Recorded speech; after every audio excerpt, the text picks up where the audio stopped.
পুলিশটা এই মুহূর্তে শিবু সর্দারের পোল্ট্রি ফার্মের সামনে পৌঁছে গিয়েছে, যেখানেই প্রথম গতকাল জনরোষ দেখা যায়। কারণ তারা যে মিছিল বার করেছিল, সেই মিছিল থেকেই এই এলাকার ছেলেদেরকে আটকে রাখা হয়, তাদেরকে মারধর করা হয়, এলাকার মানুষকে অকথ্য ভাষায় গালিগালাজ করা হয় বলে অভিযোগ। তারপরে এলাকার মানুষ তারা প্রতিবাদ জানান, তারা বিক্ষোভ দেখান এবং এই পোল্ট্রি ফার্ম ভাঙচুর করেন। এবং বলা হচ্ছে যে এই পোল্ট্রি ফার্ম কিন্তু অনেকটা এলাকা জুড়ে, এই পোল্ট্রি ফার্ম নিয়েও দীর্ঘদিন মানুষ অভিযোগ জানিয়েছেন, কিন্তু শিবু সর্দার কথাই কোনো রকম কানে তোলেনি। কারণ তার তো একটা জোর ছিল, শাহজাহান তো তার জোর ছিল। সেই শাহজাহানের নাম ভাঙিয়ে সে বিভিন্ন জায়গায় নানা রকম অপরাধমূলক কাজকর্ম করে গিয়েছে। সেই অপরাধ দিনের পর দিন যে চালিয়েছে, এলাকার মানুষ যে ক্ষোভ একটু একটু করে জমেছে, সেই ক্ষোভই শেষ পর্যন্ত ভেঙে পড়ে। 5 তারিখ ইডি কর্তারা যেভাবে পালিয়ে গিয়েছিল, গতকাল সেভাবেই পালাতে দেখা গেল তৃণমূল কংগ্রেসের কর্মী সমর্থকদের, নেতাদের সেভাবেই পালাতে দেখা গেল। অর্থাৎ বোঝা যায় তো টাইম চেঞ্জ হয়, সেই টাইম এবার এলাকার মানুষের দিকে। তারা একত্র হয়েছেন, একত্র হয়ে সবাই প্রতিবাদ বিক্ষোভ দেখাচ্ছেন। তারা বলছেন এবার পরিস্থিতি স্বাভাবিক হলেও, আগের মতো হলেও হতে পারে।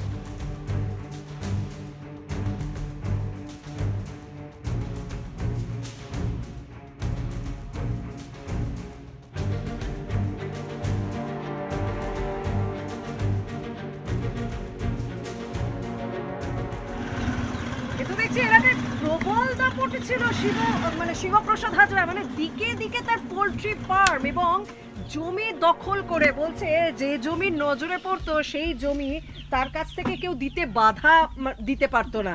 মানে তাতে কি হতো, এলাকার ছেলেদেরকে ভয় দেখানো হতো, এলাকার মহিলাদেরকে সেখান থেকে নিয়ে যাওয়া হতো যে তোরা জমি দিবি না, এনে তার তোদের শ্লীলতাহানি করো, বাড়ির মেয়েদেরকে তুলে নিয়ে চলে যাওয়া হতো। এবং সবকিছুর পেছনে শেখ শাহজাহান।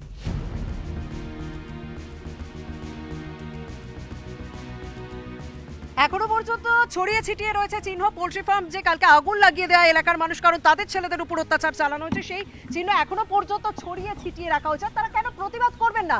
এই যে পোল্ট্রি ফার্মে বিস্তীর্ণ এলাকা দেখছেন, এটা পুরোটাই দখল করা। এবং বলা হচ্ছে এই যে আমার ঠিক পেছনের দিকে যতটা জমি রয়েছে, মানে যত দূর নজর যাচ্ছে, বিঘার পর বিঘা জমি, যেটা 2 ফসলের জমি, 2 বার চাষ হতো এই জমিতে বছরে, সেই সমস্ত জমিতে দেখুন নোনা জল ঢুকিয়ে দেওয়া হয়েছে। সেই নোনা জল ঢুকিয়ে একের পর এক জমি দখল করে নেওয়া হয়েছে। এখানে কি কি চাষ হতো?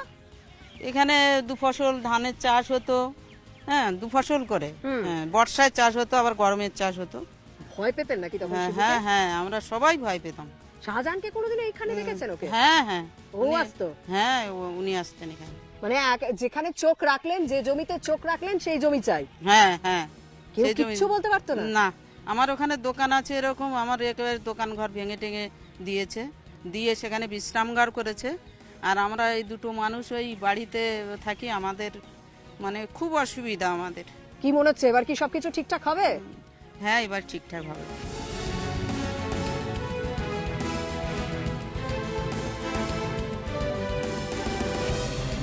এই ফার্মে কাজ করতেন তো হাজরা অ্যাগ্রো ফুডস ইন্ডিয়াতে? হ্যাঁ শিবপ্রসাদ হাজরা তো এটা? হ্যাঁ। কদিন কাজ করেছেন? হ্যাঁ তা আষাঢ় শ্রাবণ মাস থেকে ঢুকেছে। টাকা পেয়েছেন?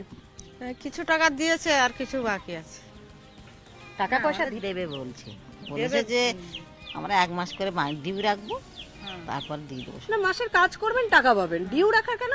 ওইটাই তো ঝামেলা, ওইটাই সমস্যা। আমরা গরিব মানুষ খেটে খাই, আমরা টাকা চেতে গেলে বলে এখন টাকা হবে না। সে এক লোক টাকার কেশিয়ারে বসে, সে একদম 14 চুয়াটে লোক, বিশাল টেঠা সে তার। মানে এখানে সবাই বলছে জব কার্ডেরও টাকা দিত না, এখানে খাটিয়েও টাকা দিত না, খাটলেও টাকা দেয় না।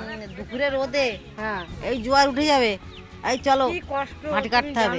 কতজন কাজ করতেন তাও এখানটাতে? এইসব আবার ওই নদী ভাঙে পুরো মাটি দেওয়া হতো। মানে তো বিশাল বড় এলাকা জুড়ে ফার্মটাই দেখতে পাচ্ছি। অনেক অনেক দূর থেকে, অনেক দূর থেকে। মানে তাও কতজন কাজ করতো এখানে? আমরা কাজ হতো তো প্রত্যেক বুথে তাও কতজন এই ছিল? বুধে প্রায় 300-400 লোক কাজ করতো আমাদের। এই বুথটাতেই 300-400? হ্যাঁ, আরো বুধ আছে। হ্যাঁ আমি তো দেখতে পাচ্ছি ওই পেছনের দিকে। ফার্মে আছে, জল করে কাজ করে, মাছের পুকুরে কাজ করে, আমরা ফার্মে কাজ করি, নানান সমস্যা থেকে কাজ করে। মানে হাজার হাজার মানুষ ওর আন্ডারে কাজ করেছে, শিবপ্রসাদ হাজার আন্ডারে, আর হাজার হাজার মানুষের টাকাও মেরেছে।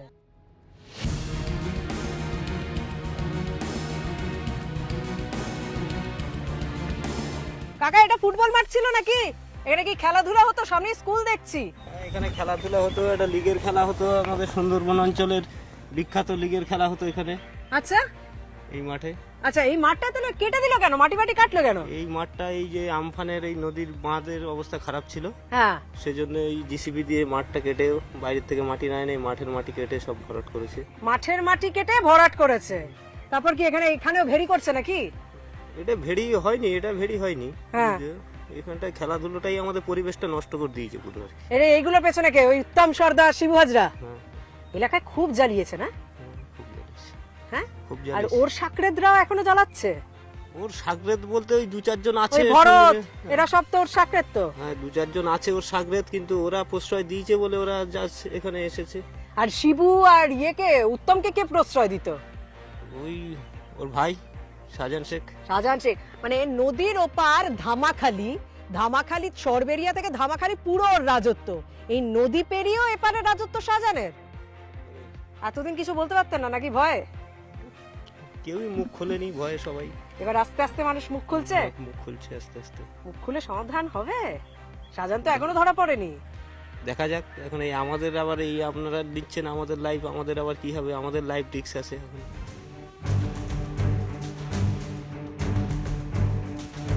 এটা রাজনৈতিক রং। বিজেপি এবং সিপিএম তারা চাইছে যে সামনে লোকসভা ভোট, সেই কারণে তারা এই আদিবাসী ইস্যু সামনে রাখার চেষ্টা করছে। জবরদস্ত করে আমরা জল করে জমি নিইনি, কারণ এখানে জবরদস্ত মমতা ব্যানার্জির রাজ্য এটা। এখানে জোর করে গাইড করে কোনোদিন কোনো কিছু নেওয়া যায় না, সেটা সিপিএম এর আমলে নেওয়া যেত।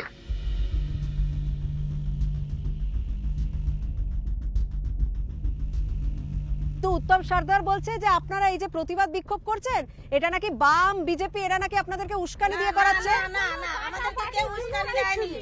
মানুষ যখন ধৈর্যের বাঁধ ভেঙে গেছে তখনই সব রাস্তায় নেমেছে। আমাদের এইটুকুই ও জল কর না করুক, আমাদের রাস্তার ইনিশিয়েটিভ সেই আগে যে শান্তি ছিল সেরকমই শান্তি। ও পাটা করুক, পাটাপাটি করুক, নিজে যেগুলো থাকছে সেগুলো ভিআইপি করে নিচ্ছে, জলের ট্যাঙ্ক বসাচ্ছে, এসি বসাচ্ছে, আর জনগণ যেগুলো থাকবে সব রাস্তায় কেটে ফাঁকা করে দিচ্ছে। বাচ্চা কাচ্চা নিয়ে সেখান থেকে আসতে কোনো কিছু একটা রাখতে দিচ্ছে। গাছ সব মরে যাচ্ছে। বাড়িতে এমন জল পাশে জায়গা রাখেনি, সব গা থেকে সব মাটি ফেলেছে। বৃষ্টি হলেই জল বেঁধে যাচ্ছে, আমাদের জলের থেকে বাড়িতে উঠতে হচ্ছে। 2 বছর জল কর হয়েছে, ছেলেদেরকে টাকা পয়সা দিচ্ছে না। আগে যা হোক দুটা মাঠে ঘাটে ধান চাষ করে খেতাম, সেটাও তো নেই। আর এখন যদি টাকা চাইতে গেলে কি ধরবে, মারবে, পিটবে। যদি ঘরে মা বাবা মরলেও তাও ওর কাছে যেতে হবে, আমার মা বাবা মরে গেছে, আমরা কি করব? এখনো তো যেহেতু অ্যারেস্ট হয়নি, তো আবার তো এসে আপনাদেরকে জোর জুলুম করতে পারে। ভয় লাগছে না? ভয় তো লাগতেছে, কি করব? না মারবো না মরবো, এই দুটার মধ্যে একটা করব। বাইরে থেকে লোকেরা মাথায় বন্দুক ঠেকিয়ে সব কিছু করছে। 12টার সময় লোক বাড়ি থেকে তুলে নিয়ে আসতেছে বেটা ছেলে টেলে। আচ্ছা, যখন কাজ করাবে যেতে হবে কাজে, না গেলে হুমি তুমি দেখাচ্ছে এই ওর দোকান বন্ধ, কাজ বন্ধ, ওকে কাজ বন্ধ করে দে। বন্দুক ঠেকিয়ে এরকম দিয়েছে। বলছে। বন্দুক ঠেকিয়ে রাত 12টার সময় জমিন জায়গা লিখে নিচ্ছে, যে, সব জলকর করতেছে।